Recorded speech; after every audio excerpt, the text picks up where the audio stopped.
थोडंसं वेगळं आहे. तुम्ही नेहमी मला काष्टामध्ये पाहिलं आहे किंवा तुम्ही मला साध्या साडीत पाहिलं आहे नेहमी.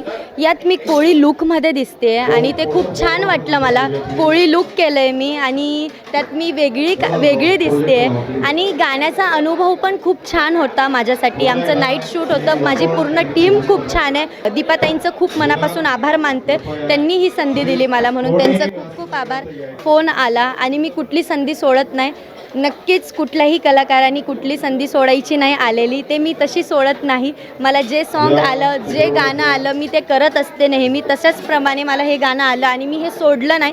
का तर हे माझं पहिलंच कोळी सॉन्ग होतं. मी त्यानंतर बरेच कोळी सॉन्ग शूट केले आणि पण हेच पहिलंच शूट आहे माझं कोळी सॉन्गचं आणि हे पहिल्यांदाच आलं आहे.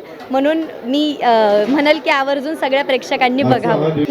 मी ॲक्च्युली आदल्या दिवशी थोडीशी गडबडलेले की काय असणार आहे, कारण की त्या फ्लोमध्ये डान्स करणं सगळं वेगळं असतं. माझं स्टेजवर डान्स करणं हे खूप वेगळं आहे आणि हे माझ्यासाठी फार वेगळं आहे. म्हणून हा वेगळा थोडासा अनुभव होता. मी थोडंसं घाबरलेले पण जसं सरांना भेटले, सरांनी खूप छान सपोर्ट केला आणि खूप छान शिकवलंही मला. थँक्यू.